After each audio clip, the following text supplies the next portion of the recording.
All right, we're here. We're going to finish up the last in Asia on this chapter 19. As we move into Japan, we're following Buddhism as it shifts out of China and into Japan, and we see a lot of direct relationship with architecture and building structures and things like that we've seen before. Japan is pretty interesting because we do have some older sites in Japan that date back as far as 10,000 BCE. And these cultural centers really used a lot of ceramics within their work, and specifically even the hamon, which means rope cord, and there's some just beautiful pottery that is created by them. But so we know that in Japan, what the Japanese that are there now are mostly that came out of China. So the earlier Japanese, right, the very traditional Japanese cultures, those sort of were they were Paleolithic into Neolithic times, and we see them sort of disappear as it goes on. But we do have remnants of some of their artwork. As it grows forward, one of the most predominant pieces that we have are these what's called Haniwa figures. And check out the YouTube link to go more about it. But these Haniwa figures were actually built around these ceremonial mound tombs of kings that even to this day have not been opened. And they're very big key-shaped structures in the middle of the city, of some of the cities, and it's just sort of amazing that you imagine it's a man-made lake with a key-like structure, and in the middle of that structure is a mound where a king or emperor was entombed, and surrounding it are these clay figures, and these are on the outside. They're sort of like guardians, and they range from all different ways. So we have a horse here, but they take on human forms, and it's very interesting. So.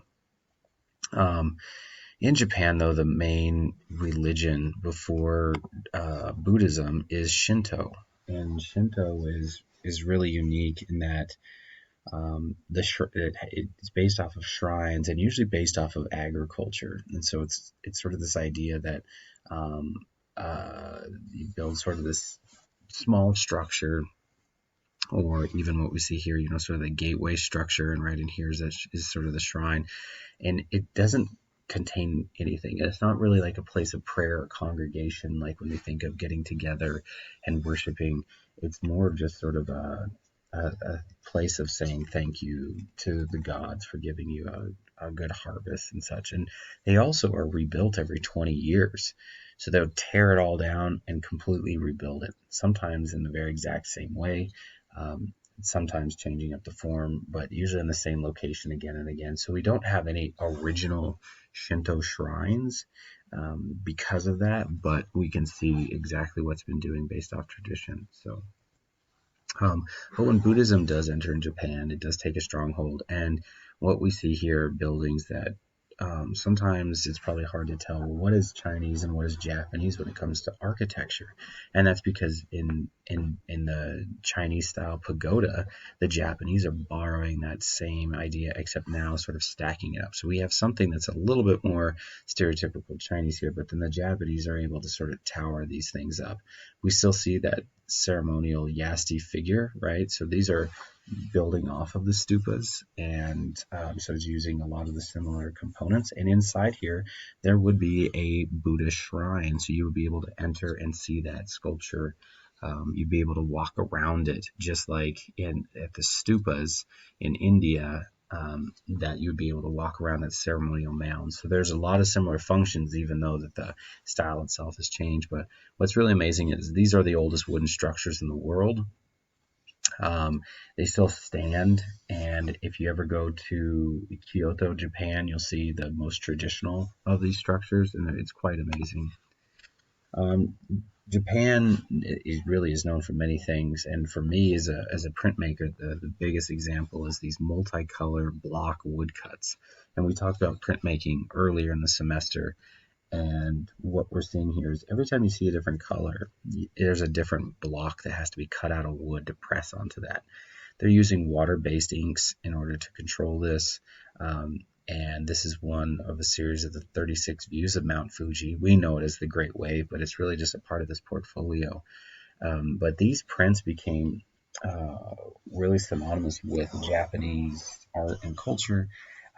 Strangely enough, though, we didn't really see them until the about the late 17th, early 18th centuries, and they are when that's when Japan sort of opens up its gates to start trading with the rest of the world. And when they do that, these prints are they also come out.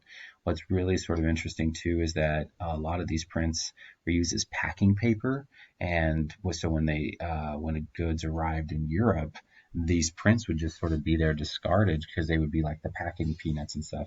And artists like Van Gogh, Mary Cassatt, Manet, Paul Gauguin, Paul Cézanne, all these guys, they saw these prints and they basically copied the compositions into now what we know as Impressionist art. So pretty interesting stuff.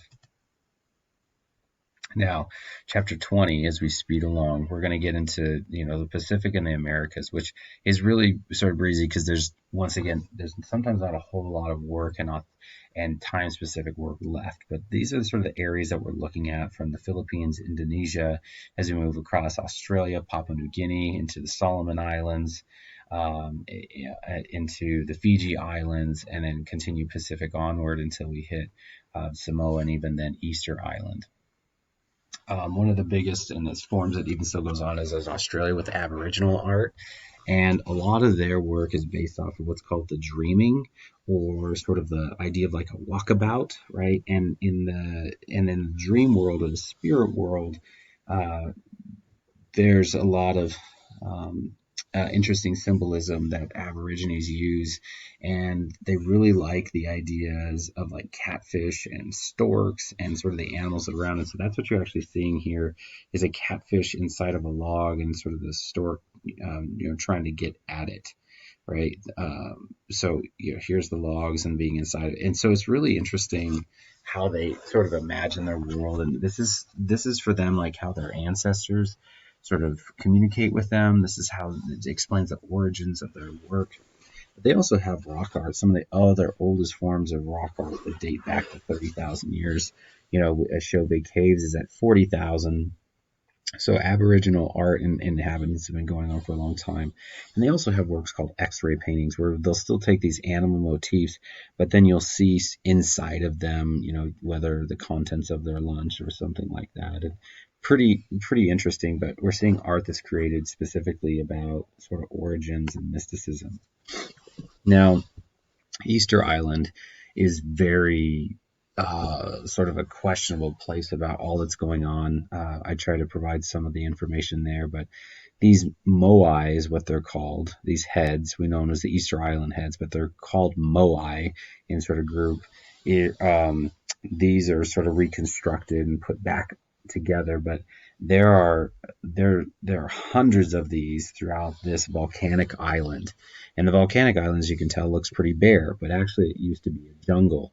And what's weird about this is that when these heads were found, they had no idea where they came from. And there's sort of this idea that, there's aliens left them there or something like that, because we're not seeing human inhabitants and we're not seeing a civilization. And for as many heads as were there, why are we not seeing more human interaction? Well, as the story goes, when people they're amazing ship makers, and they're able to navigate the seas, and they do populate this island.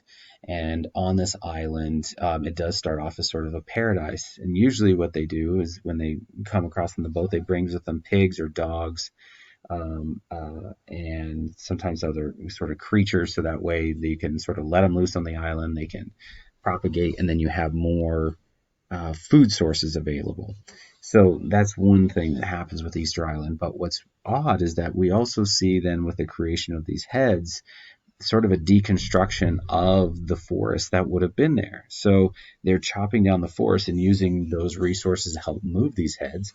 Now the stone heads themselves are actually carved out of a quarry in the center of the island, because we basically have 3 volcanoes in this island that sort of make all this volcanic ash. And there's still some heads that are still in process. They find heads that have been moved, that have fallen and broken. They found some that have been purposely pushed down. They find just very few that are erect. And really, these moai are symbols of their gods and their ancestors.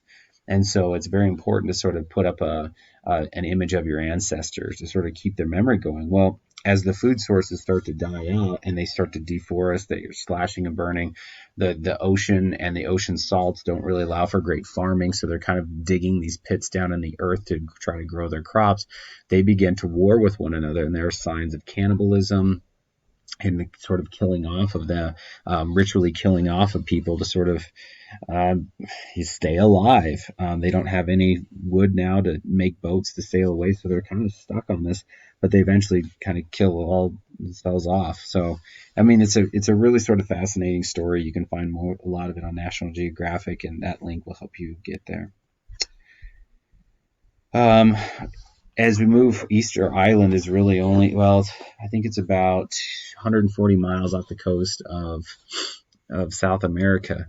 So as you move into South America, we really see sort of three main areas. We have North America, we have Central America, we have South America. Right, Middle America is going to be some of the earliest inhabitants that we have, and so we'll talk about it first. And this Mesoamerica or Middle America is first predominant by what we think are called the Olmecs, and they are known as sort of the mother culture. They are the ones that are sort of credited with building Teotihuacan, and you can check out the YouTube link there. But they're gone by the time the Aztecs even find this. And this site is just northeast of what will be the capital for the Aztecs, now in Mexico City. But they imagine stumbling across this. Imagine walking around and then all of a sudden coming in and finding these massive pyramids. They're the size of, like, I think it's 4 football fields wide at their base. So, I mean, these things are huge. They do know that they have a lot of spiritual connection, because in the very center of the main temple that you see there, the Pyramid of the Sun, if you go straight down, there's actually a cistern below it where they've found human sacrifice and images and pieces of jade and things like that. So these places are being built for spiritual reasons. They're always aligned with celestial bodies or solstices or the cardinal directions, so very much like pyramids. And here we are again with another pyramid structure. Now, this one's not completely smooth like we see in Egyptian art, but we see that idea of that step pyramid like a ziggurat. So check out the link. Really cool stuff. There's also some YouTube or some films that I put on Canopy called North America, and it's a 4-part series. I highly recommend watching that. It covers a lot of what we're going to do and get a lot more in depth, and just really cool stuff from North America to Middle America all the way to South America. The Olmecs, right? They have what's called Quetzalcoatl, or the feathered serpent, and this is adopted by the Aztecs later as well. And this is sort of the Zeus figure. This is a creature that usually decorates most of these pyramids, and very interesting how the Olmecs influenced the civilizations around them. Now, the Mayans are the next major players to sort of rise up, and the Mayans themselves create individual sort of cities that would war with one another. They would trade with one another, and in fact, some of their downfall was the fact that they would fight one another so much that when the Aztecs were rising to power, some of the cities would invite the Aztecs to come and help them kill off their neighbor, and then the Aztecs realized that they didn't have many numbers left, so then they just kind of killed them too. So it's really sort of weird, but they had a lot of blood sacrifices. They had a lot of interesting ways of building the structures around these winter solstice, the summer solstice, and how their architecture was very specific to the needs that they wanted. So I'm going to stop there, and I'm going to come back more with the bloodletting sacrifices and things that we're going to see, and why those are so important, and why we see blood as a main component in these civilizations, because there's a misnomer that they're just all about mutilation, and really they're not. There's a main purpose behind it. So we're going to start the next part with the Mayan and Aztecs, and there's sort of their ceremonial reasoning.